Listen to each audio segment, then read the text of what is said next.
Bismillahirrahmanirrahim. Assalamu alaikum students. I hope you are all fine. Today we will do the exercise of chapter number 10 Introduction to MS PowerPoint Computer in class 5.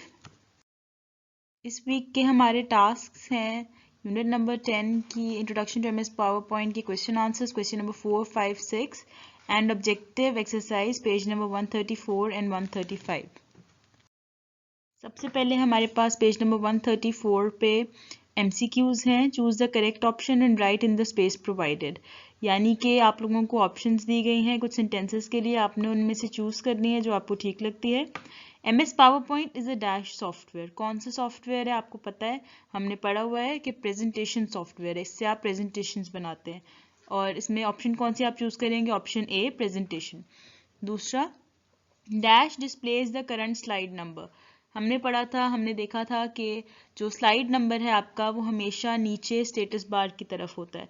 Menu bar में ऊपर आप लोगों के file और ये सब चीज़ें होती हैं. टाइटल बार में टाइटल होता है और स्टेटस बार में आपका स्लाइड नंबर और ये सब वगैरह लिखा होता है. तो इसका हम लिखेंगे स्टेटस बार, ऑप्शन बी.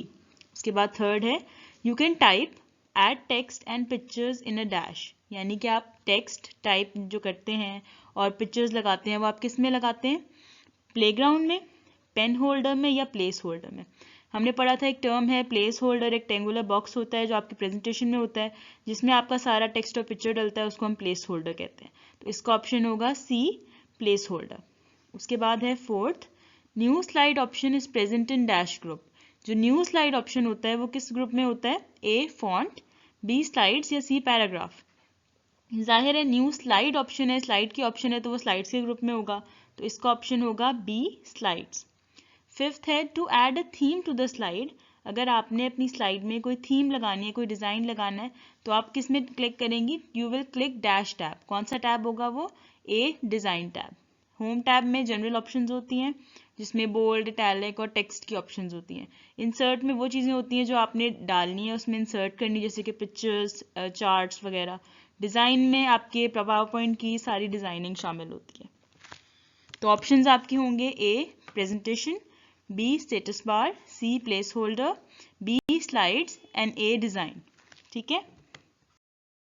अब हम करेंगे पेज नंबर 134 और 135 पे फिलिंग द ब्लैंक्स हैं. इसमें कुछ ऑप्शंस दी गई हैं जो है slide, slide sorter, file, place holder, escape. ठीक है. आपने इन ऑप्शंस को देखते हुए, अपने सेंटेंसेस को देखते हुए इन ऑप्शंस को चूज करना है. A rectangular box in a slide that holds text is called dash. जिस चीज़ में, जिस रेक्टेंगुलर बॉक्स में सारा कुछ होता है, टेक्स्ट होता है, सारी ऑप्शंस होती हैं, पिक्चर्स डालने की ऑप्शंस होती हैं, उसको हम क्या कहते हैं, क्या होगा उसमें, स्लाइड भी नहीं कह सकते, स्लाइड सॉर्टर भी नहीं कह सकते, फाइल भी नहीं कह सकते, उसको हम कहते हैं प्लेस होल्डर. ठीक है. उसके बाद है a page in a power point presentation is called dash. इसमें हम क्या लगाएंगे, स्लाइड. जो हमारा पावर पॉइंट का एक पेज होता है उसको हम स्लाइड कहते हैं. ठीक है. उसके बाद है title bar displays the name of current file. जो टाइटल बार होता है उसमें, टाइटल बार से आपको समझ आ रही है कि टाइटल बार में क्या होगा, टाइटल होगा, नाम होगा.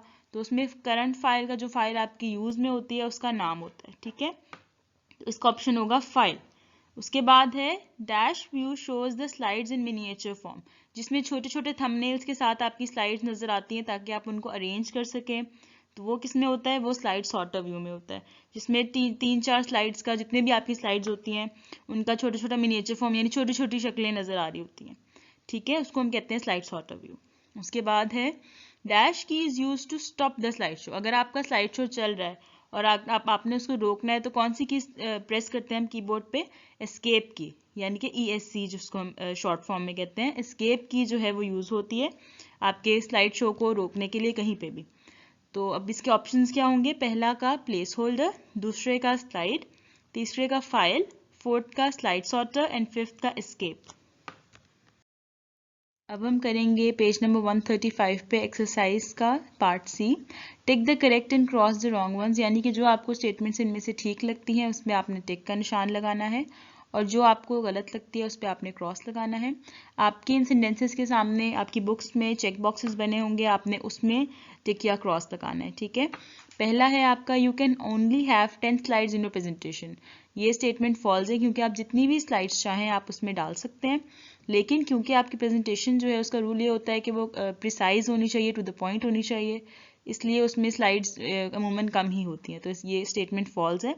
दूसरी है title bar is present at the top of the document.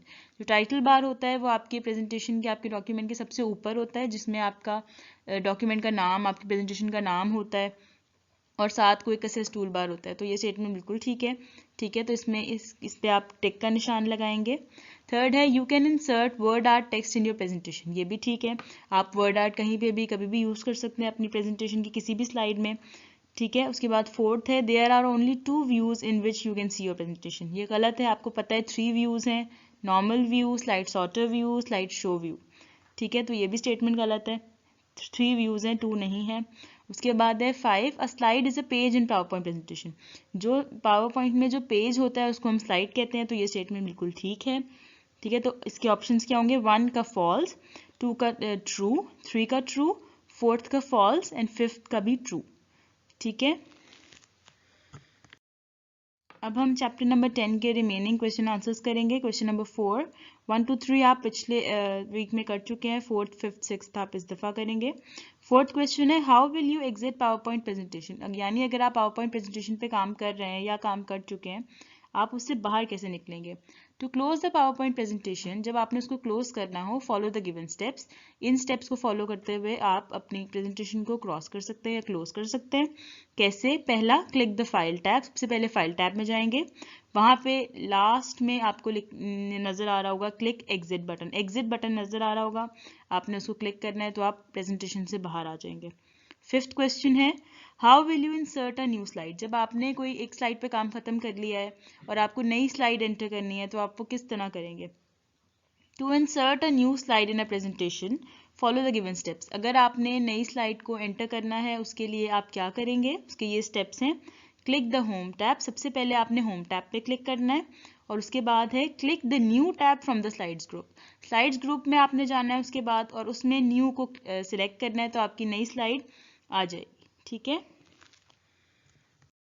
Number 6 है what is the basic purpose of slide sorter view. Slide sorter view का मकसद क्या है, ये हमें किस चीज़ में हेल्प करती है। Slide sorter view is a feature included in MS PowerPoint, Microsoft PowerPoint software that allow to see all the slides in a presentation at one time. यानी कि ये क्या करती है, हम सारी स्लाइड्स एक ही दफ़ा में देख सकते हैं, बेशक थोड़े छोटे वे में देख सकते हैं, थोड़े छोटे व्यू में देखते हैं, मिनिएचर फॉर्म्स में देखते हैं, लेकिन हम सारी स्लाइड्स देख सकते हैं। उससे होता ये है कि आप अपनी स्लाइड को रीअरेंज कर सकते हैं।